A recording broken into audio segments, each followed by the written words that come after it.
Hi everyone, and welcome to another episode of the Environment in Canada podcast, a podcast about the environment in Canada by Sierra Club Canada. I'm Connor Curtis, Head of Communications at Sierra Club Canada, and today we're going to be featuring an interview we did in New York City for New York Climate Week with 3 survivors of wildfires and floods in Canada about their experience, their contributions to an exhibit we held in both New York City and in Ottawa of climate artifacts, and why Canada needs an emissions cap on wealthy oil and gas corporations. The exhibit, entitled Protect What We Love, is all about seeing firsthand what climate impacts look like in Canada. And we've been very grateful to have people across the country, from Newfoundland and Labrador to British Columbia, donate things they found in their homes and businesses that were damaged or destroyed in these hurricanes, these floods, and these wildfires that have caused so much devastation. Joining me for the interviews are Diana Boston, a member of the Upper Nicola Band, a Nuni Siuk Okanagan community in the Nicola Valley,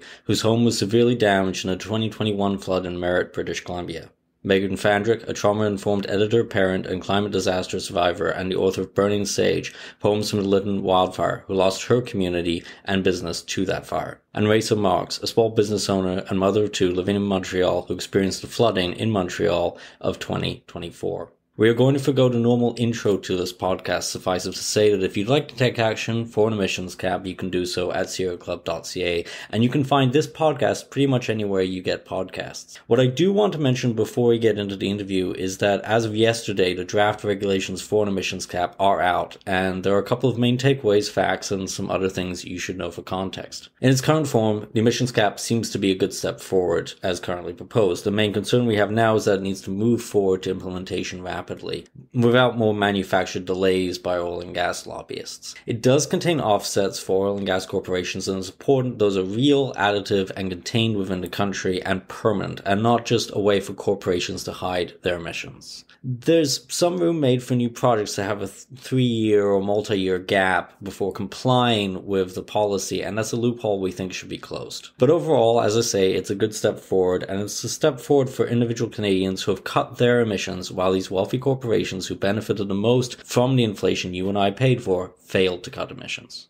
It's a step forward for other sectors as well, who likewise cut their emissions while these corporations didn't do that. It's not the sole solution to climate change, and it's not meant to be, but it's an important measure for fairness in a world that can often be unfair. It also comes as we're getting some disturbing news out of Alberta that the provincial government there might just be completely denying there's any connection whatsoever between CO2 and climate change. Just direct climate denial. The Alberta government is also currently spending millions of taxpayer dollars on spreading misinformation about the emissions cap. Money that could be spent on things like wildfire prevention or emissions reductions in the province. The announcement of this draft cap is a victory for us all, thanks to you, our supporters, and thanks most of all to the advocacy of the climate survivors you're about to hear from. I encourage you to also take a moment, if you haven't already, to listen to our 2 other episodes on the emissions cap. They're entitled Oil and Gas Lobbyists Do Not Care About You, Let's Cap Corporate Emissions, and The Emissions Cap Will Not Hurt the Economy nor Jobs in Canada. Do check them out and help spread the truth about the emissions cap. First of all, Diana, Megan, Raisa, thank you so much for joining me today. Do you mind quickly just saying who you are and why you're here? Hi, I'm Raisa. I'm here in New York to share my family's experience with extreme climate event. Hi, I'm Diana. I am from the interior of British Columbia, Canada. I am here to help people see the climatic differences and changes going through the world, one trauma at a time. And I'm Megan. I'm from Lytton, and I'm here to share the story of the fire that took my entire town and the impacts that it's had on all of our lives after. Well, thank you so much, everybody, for joining me here. I mean, you're here during New York Climate Week. We've just done a big exhibition of artifacts that you all brought here, along with others who unfortunately couldn't make it to Climate Week, but this is a chance to bring all these objects in one place. How are you all feeling right now? Exhibition's over, happened a couple of days ago, but there's still a lot of media work, I know, and other things. How's everybody doing? It's been really rewarding and extremely exhausting. Yeah. Yeah, it's been more rewarding than it has been exhausting, but I'll see how I feel when I get back home. Go ahead. Yeah, I feel like the stories that we're telling are really resonating with people and really like bringing it home that, this is real. Yeah. I saw some really good, one thing I was happy about at the exhibit was seeing a lot of people actually coming in and chatting one-on-one with some of you, and I'm curious how you found that, the chance to talk with them as well. If anything came up that you'd like to share. I met a couple of people that were in a hurricane over here that they never expected to have, and she had a similar experience to what I had, where it hit suddenly and they only had moments to get out as well. So she really felt the way I was feeling the morning that I had to escape the flood, because she read the thing of, oh, you're out by 4 a.m, hey, like that must have been quick. I said, yeah, we had about 40 minutes to get everything and get out and be safe. And she said, yeah, it was the same, and a lot of people over here were not expecting that hurricane to actually hit Jersey. I think it was Jersey. Mm-hmm. 40 minutes, it's one of those things, like, I live in a small apartment and I can't imagine in 40 minutes, like, making a decision about what I would actually take, or even how I would get it out. Yeah, and I think when you're in that moment, you can't actually make a decision, because it's not exactly panic, but it's, like for me, I had maybe 10 minutes to grab what I could from my house when I evacuated. My house was right on the edge of the fire. It didn't end up burning, but at the time I thought it would. But when, in those 10 minutes, even though the night before there was a different fire burning in the area, I thought, okay, I'll write my evacuation list. When I was in the panic, I couldn't get past the first 2 items on the list. They would just, the words would swim in front of my eyes. Like, so it's not like you have time to make a decision, really. Maybe if I hadn't been alone, it would have been different. Maybe just somehow communicating with someone else. I don't know, maybe you had a different experience, Diana, but for me it was just like, it's almost like paralysis. So instead of thinking like, what clothes do I need, I just grabbed a basket of clean laundry. And it was all of my black work clothes, so I was dressed in black, mourning the loss of my town for the next month of evacuation. At least you brought clothes. Yeah. I didn't bring anything. I wore my mother-in-law's pajama pants and sweaters and for like a week. And my father-in-law washed the one outfit we had on, which was, again, pajamas, because we were in bed when this happened. So yeah, I did a bunch of interviews with local media and news stations in my mother-in-law's pajamas. But hey, it got my story out there, and now I'm here in New York sharing it. So it doesn't matter what you wear in case of an emergency, as long as you got clothes on. I don't know, for you with the flooding, did you find it was a similar thing? Like in that moment you weren't really... Well, we didn't have to evacuate, so it wasn't as extreme, but I did find like we were there when the water started coming in, and it was probably took 10 or 15 minutes before we figured out what we needed to do. Yeah. Like it's just this moment of like, I don't know what to do in this situation. Mm-hmm. And so we were just like doing random things. And then until we figured out like, okay, we need a system, we need to get towels, we need to like, so yeah, there is. And if you only had 10 minutes, like those 10 minutes, I wouldn't have been able to do anything. Yeah. Even like I dropped my car keys somewhere. So when I finally had like the cat in the car and my daughter's favorite stuffies and the basket of laundry and my work computer, then I was like, where are my car keys? And just like, but then because everything was like swimming in front of my eyes, it took so long to find them. They were just like right on the kitchen table, like nothing else on the kitchen table. So easy to find and yet like impossible. So like of my 10 minutes, how many did I spend just like my eyes moving around looking for the car keys without seeing anything, Well, I've done that a million times. I've just like needed to go somewhere just casually, and I've been like, where are my car keys? I don't remember where I put them, let alone if you're in like a panic state and you're like, you need to, like, you've got everything maybe ready to go, but you need that final thing, those car keys. It's so you actually did have a list. Yeah, so there was another fire burning in the mountains behind Lytton and like growing exponentially with the heat dome and with how dry everything was. And the night before the fire that burned town down, I actually thought that one was going to come over and get my house. It was coming quite close, or at least what at that time seemed like a close fire, which is like, on the other side of a mountain practically. Mm-hmm. But to me, that was the closest I'd ever been to a fire. So I wrote an evacuation list and I took photos of everything in my house, and didn't know that the next day a different fire would start and take down our town instead.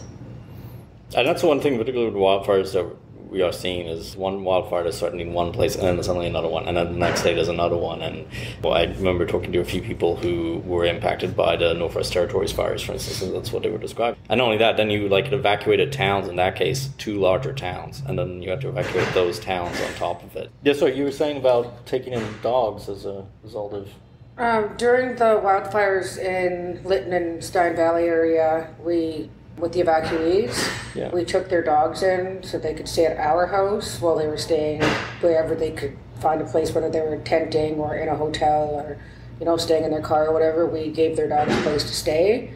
And thank God that was 2 totally different times of the year, because I couldn't imagine evacuating 10 dogs out of my house. Like, say, my 3 dogs were bad enough to get out of my house during the flood, but I couldn't imagine being a fire evacuee with not knowing where to go and have to worry about my dog. So, yeah, we had quite a bit of dogs at our house that year. They just kept coming and going, and people just knew, like, oh, let's just go bring our dog to Diana. So, I'm like, yeah, bring them on in. As long as they're fully vaccinated, that's fine. So, yeah, we had quite a bit of dogs that summer. So we didn't do the fostering that year. We just did strictly caretaking of evacuees' dogs and stuff. Yeah. Not cats, though. And luckily the flood that affected you was later as opposed to not the same year. But that's something that we ran into in Nova Scotia with the wildfires too in 2023, because some of our wild child people that work with an outdoor education program were helping with the evacuation. And one big thing was pets, right? It was just people are not just evacuating with themselves, and there aren't always places you can go that have accommodations for your pets as well. How did you find the mutual support kind of network within communities? You were obviously part of bringing in dogs. I'm curious if you have stories of meeting other people and sort of the assistance that maybe you were able to lend to each other. We do a lot of doggy daycare, whether it be for evacuees or if somebody's leaving town for a week or something, or if they're going on a trip, then they'll bring the dog to our house. And actually, just yesterday, my daughter was dog sitting a pug that we rehomed. So she brought the pug over in the morning, and the pug's mom came and picked him up at 5 when she was back from her appointment. So he just chilled at our house with my dogs all day, and that's just what he does. He just goes there no humans, just there with his dog friends. So it's pretty cute. Listening to him snort as he's walking up the stairs. He's got the pug nose, so he's always like... It's so cute. I'm curious what it was like for you in a city. Afterwards, did you and your neighbors obviously probably went through similar things? Did you end up talking to each other about it much? Yeah, I mean, it was because lots of people in Dorval were affected where I live, and so the aftermath was a lot of... So there's a community Facebook group, so people are talking, offering fans, offering dehumidifiers, and offering help. So that was really nice community feel. But then the thing that happened next was that you started seeing piles of stuff on the curb, because the city was going to come get all the stuff that was destroyed from the flood. So people were just emptying out their basements of all the stuff that was damaged, and the stuff, but it also drywall, flooring. Mm-hmm. So there was just you would go through the neighborhoods and there would just be huge piles of just garbage from the floods. Mm-hmm.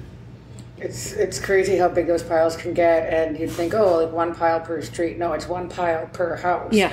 To get down our street, it's a dead-end street, but you'd have to go around the piles and maneuver your way in there.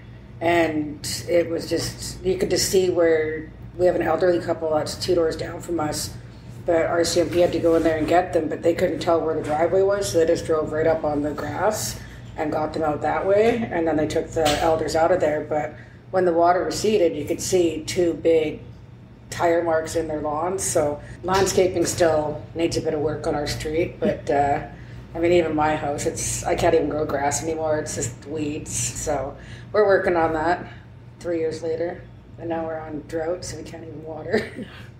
I imagine there's all these little things too. I'm just thinking of all the things that go, and we talked about this a little while ago. You talking about all the little things that go into home. One thing to sort of think about it on a big scale of, my apartment was flooded, or my house was flooded, or even destroyed. But there's all these little things that we were talking about that change after something like this. I'm curious if any of you have reflections on that. I mean, especially being here in New York and bringing our artifacts, our relics, right? All that's left of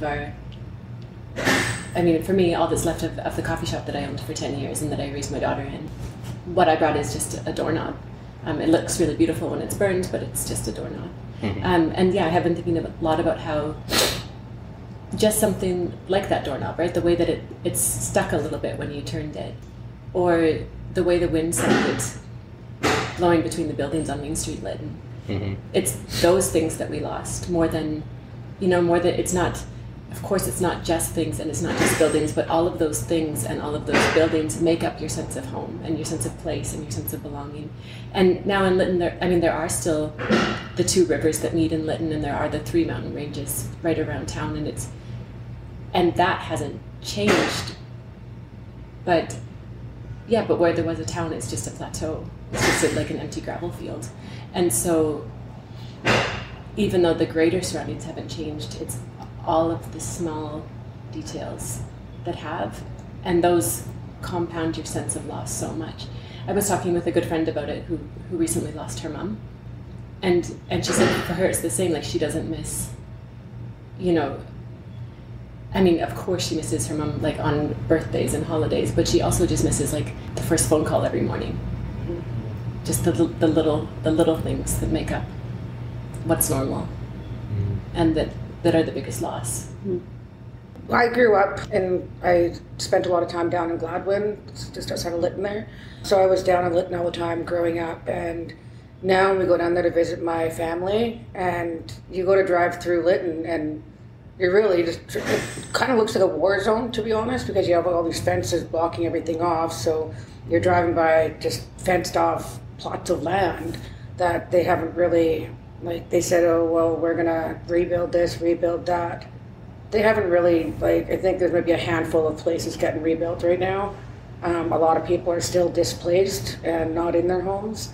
So what happened to Lytton was, I could imagine how traumatic it was for the residents of Lytton, because just knowing that my family had to evacuate as well, and my family too have lost their homes, and then to have them still displaced and staying with family members.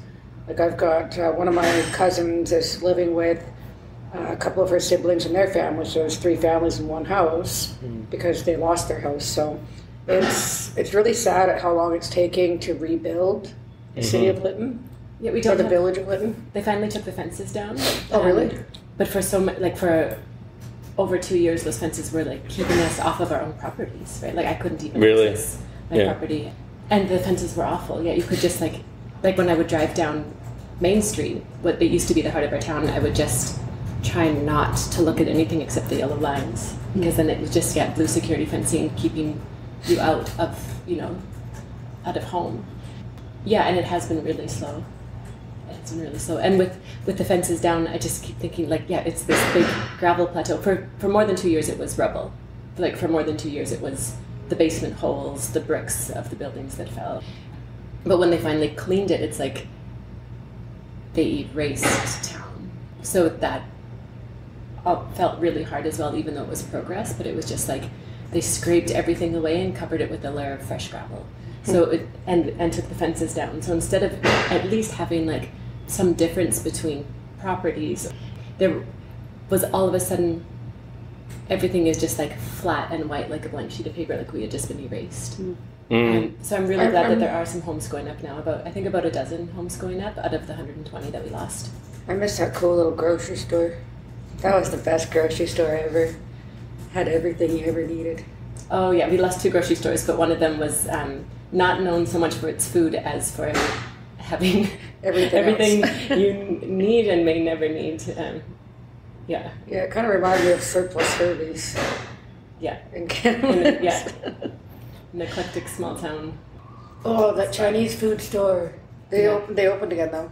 I remember when I was a kid, we spent a year in a community called Fox Lake in northern Alberta, and they were hit by a wildfire last year. and evacuated again this year, but last year it destroyed a whole bunch of structures and buildings, and the problem there is it's a not easily accessible community, so the rebuilding process that they're looking at is just going to be huge, because I think when we chat about some of these impacts and it is rural or remote, it's quite intense. But then again, cities are not unexposed to this too. We saw the wildfire smoke come over New York, Montreal too. Yeah, when last summer when there were all the wildfires, the smoke was coming out through Montreal, and people were, I went out for my walk and would wear a mask, just because I couldn't breathe the air. It just was like so thick with smoke, and the sun was like this weird reddish ball in the sky. It was very apocalyptic feeling. I was out with somebody in Montreal when that was happening, and they sort of turned around to me and were like, yeah, I get it now. I get the climate change thing now, right? Like that. I think maybe, I don't know, before that, maybe I would sound a little odd when I would talk about it. But before we go, because I don't want to take up too much of your time, you've done so much work while being here, and I really appreciate everything you've all contributed. What do you want the Canadian government to do? Put a cap on emissions so that we can actually live our life and not sit in our houses and watch the world disappear around us. Mm-hmm.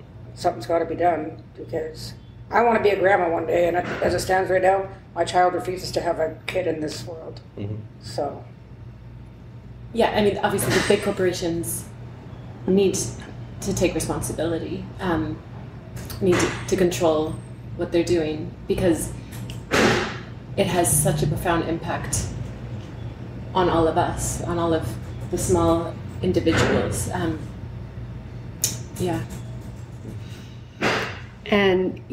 I think this is such a big problem, and it's around the world. It's affecting us in Canada, but it's affecting everyone else too. Like basically everyone needs to do all the possible things that can be done need to be done. So that includes a cap on emissions from oil and gas corporations. It includes protecting people from extreme climate events, and it includes helping those that are most vulnerable. They're the ones that need protection the most. So whether that's in other countries or in Canada, we have to do it all. Absolutely. Thank you all so much for joining me today. Thank you. Thanks.